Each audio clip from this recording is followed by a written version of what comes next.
एक गरीब आदमी था। वह रोज किसी काम की तलाश में रहता। कहीं कोई काम दे तो ठीक, नहीं तो पास के जंगल से कभी लकड़ियां बटोरकर, फल फूल तोड़कर या कोई बूटी ढूंढकर बेच देता था। बस किसी प्रकार वह अपने परिवार को पाल रहा था। एक दिन की बात है, वह कई लोगों के पास काम के लिए गया, पर किसी ने कोई काम न दिया। उसे बहुत भूख लगी थी, तो वह पास के मंदिर चला गया। पुजारी जी को उसकी दशा पता थी। आओ आओ महावीर, आज कैसे आना हुआ? पुजारी जी, आज मुझे कोई काम नहीं मिला। तुम्हें भूख लगी है, कुछ खाया नहीं तुमने? महावीर पुजारी को देखता रहता है, कुछ कहता नहीं। पुजारी समझ जाता है और उसे एक फल और खाने के लिए प्रसाद देता है। खाने के बाद महावीर की जान में जान आई। फिर उसे अपने घर वालों की याद आई कि उन्होंने कुछ नहीं खाया होगा। घर में खाने के लिए कुछ नहीं है। वे लोग शाम को उसकी राह देखेंगे। क्या सोच रहे हो? कुछ नहीं। तुम मेरा एक काम करोगे? क्यों नहीं पुजारी जी, बताइए मेरे लायक क्या काम है? मुझे एक बूटी चाहिए, पास के जंगल में मिल जाएगी। इसके बदले में मैं तुम्हें 2 बोरी अनाज दिलवा दूंगा। तुम्हें महीने भर का राशन हो जाएगा। महावीर को समझ नहीं आया कि वह क्या कहे। उसने जैसे ही कुछ बोलना चाहा, अच्छा, थोड़े पैसे भी दे दूंगा। अब तुम ज्यादा सोचो मत, इससे हम दोनों का काम हो जाएगा। पर यह बात तुम किसी को बताना नहीं। महावीर के पास कोई चारा नहीं था। उसने हाँ में सिर हिला दिया। पुजारी उसे सब समझा देता है। वह हाथ में एक बड़ी लाठी लिए जंगल पहुंच जाता है। बोटी के लिए वह जंगल में दूर तक चला गया, पर उसे पहाड़ी नहीं मिली जो पुजारी ने बताई थी। तभी उसे एक पहाड़ी दिखती है। शायद ये वही पहाड़ी हो जो पुजारी जी ने बताई थी। चलकर देखता हूँ। वह पहाड़ी पर चढ़ जाता है। उसे वहाँ बूटी मिल जाती है। शुक्रिया भगवान, बूटी मिल गई। अब मैं जल्दी यहाँ से जाता हूँ। महावीर बूटी लेकर जाने लगता है। तभी उसे एक आवाज सुनाई देती है। वह उसे अनसुना कर आगे बढ़ता है। उसे फिर वही आवाज आती है। अरे, ये तो किसी के रोने की आवाज है। लगता है कोई मुसीबत में है। महावीर आवाज का पीछा करते हुए पहाड़ी के बिल्कुल बीचों बीच पहुंच जाता है। जैसे ही वह अगला कदम बढ़ाता है, चारों ओर अंधेरा छा जाता है। वह खुद को पहाड़ी की जमीन के नीचे पाता है। अरे, ये क्या हो गया? मैं यहाँ कैसे आया? कहते हुए अपने हाथ पांव हिलाकर चेक करता है कि उसे चोट तो नहीं लगी। फिर उसका ध्यान रोने की आवाज पर जाता है। वह आसपास देखता है तो दंग रह जाता है। यह कोई और ही दुनिया है। आधे इंसान, आधे जानवर या पक्षी। आदमी, औरत, बच्चे, बूढ़े आदि। ऐसा ही जानवर रूपी एक बच्चा जोर जोर से रो रहा था। देखकर महावीर घबरा गया। मैं कहाँ आ गया? उसकी बात सुनकर वे जानवर रूपी इंसान हंसने लगे। क्या तुम मेरी बात समझ सकते हो? हम सबकी बात समझ सकते हैं, जिंदा हो या मुर्दा, मिट्टी, पेड़, पानी, हवा, पत्थर, सबकी। मुझे यहाँ से जाने दो। जाओ जाओ, हमने थोड़ी तुम्हें बताया था। तुम खुद आए थे, खुद ही जाओ। यहाँ से जाने का कोई रास्ता तो बताओ। सब हंसने लगते हैं। हमें नहीं पता। महावीर सोचता है कि वह कहाँ फंस गया। अब वह अपने घर कैसे जाएगा। इतने में रोने वाले बच्चे, खरगोश जैसा दिखने वाला की आवाज तेज हो गई। पहले कोई से चुप कराओ। तुम्हें क्या परेशानी है? तुम चुप रहो। क्यों चुप रहो? तुम अपने आप को क्या समझते हो? चुप है। ऐसा कहते हुए वह उसे मारने लगता है। दोनों की भयंकर हाथापाई हो जाती है। पैने नाखूनों पंजों के वार से दोनों लहूलुहान हो जाते हैं। दोनों को बहुत चोट आती है। अरे कोई रोको तो इन्हें, नहीं तो एक दूसरे को मार डालेंगे। बस करो तुम दोनों। उसके ऐसा कहते ही दोनों लड़ना बंद कर देते हैं। अभी हमें झगड़ा बंद करके शाप से मुक्त होने के बारे में सोचना है। ठीक से बताओ, क्या कहना चाहते हो? वे सभी पहले इंसान थे और एक गांव में रहते थे। ये सभी लोग हमेशा एक दूसरे को तंग करते रहते। लड़ाई झगड़ा ठगबाजी तो रोज का काम था। स्वार्थ लालच जलन का तो क्या कहना। एक बार हमारे गांव में एक सिद्ध महात्मा जी आए। हम सब ने उनका बहुत अपमान किया। उन्होंने गुस्से में हमें शाप दे दिया कि हम सब अपने अपने कर्म के हिसाब से जानवर बन जाएं। फिर हमें दुनिया से दूर यहाँ बंद कर दिया। मूर्ख हो सब।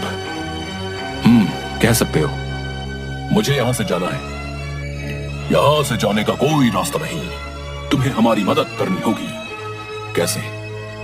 इस शाप से मुक्ति के केवल दो रास्ते हैं। एक है यहाँ किसी तरह सूरज की रोशनी पहुंच जाए और दूसरा है किसी साधारण इंसान की बलि। इससे देवता प्रसन्न हो जाएंगे और हम भी। पागल हो सब। किसी इंसान को मारकर कौन से भगवान खुश होते हैं? चुप, ले चलो इसे। सब डरते हुए महावीर को देवता की मूर्ति के पास ले जाकर खड़ा कर देते हैं। ये शुभ काम मैं करूंगा। रुको, पहले इसके शरीर के सभी अंग देख लो, ये पूरा है कि नहीं, वरना बलि कबूल नहीं होगी। बंदर रूपी आदमी महावीर के पैर, पीठ, सिर, आंखें चेक करने के बाद गुस्से से गुर्राया। हो गया सब बेकार। इसके बाएं हाथ में 6 उंगलियां हैं। यह देख सब जमीन पर बैठ जाती हैं। खरगोश रूपी बच्चा फिर से रोने लगता है। इसका मतलब हमें कभी मुक्ति नहीं मिलेगी। सूरज की रोशनी तो यहाँ कभी नहीं आ सकती। और वह भी रोने लग जाती है। मुझे जाना है। जाओ। अब तुम्हारा यहाँ कोई काम नहीं।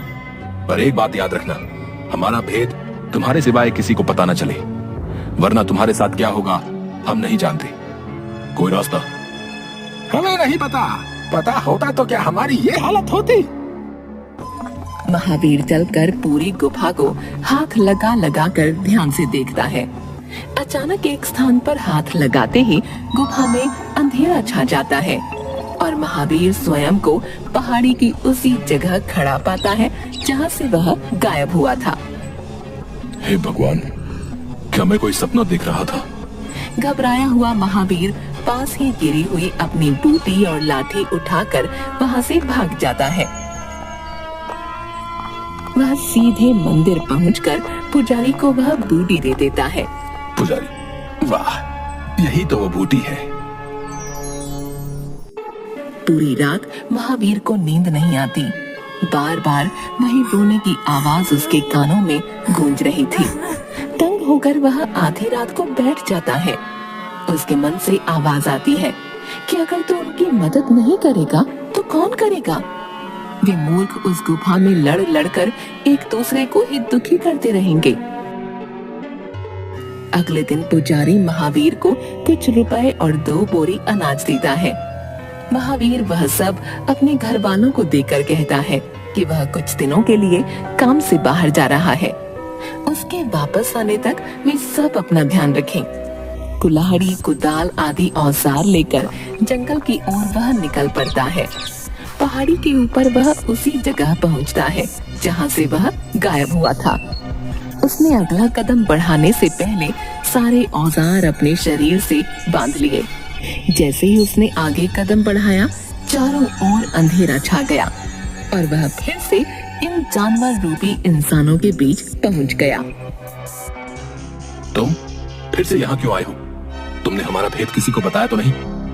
नहीं, मैं यहाँ तुम्हारी मदद करने आया हूँ। अब तुम हमारे किसी काम के नहीं, वरना हम क्या पागल हैं जो तुम्हें जाने देते हैं? शाप से मुक्त होने का दूसरा उपाय भी है। कभी सोचा है उसके बारे में? हम इतने भी मूर्ख नहीं हैं। कोशिश कर चुके हैं, एक पत्थर तक नहीं टूटा। मैं पूरी कोशिश करूंगा। करने दो इसे जो करना चाहता है। महावीर कई दिनों तक छत को तोड़ने की कोशिश करता है। बाकी लोग भी उसकी मदद करते हैं। बड़ी मुश्किल से वह एक गड्ढा करने में सफल हो जाता है।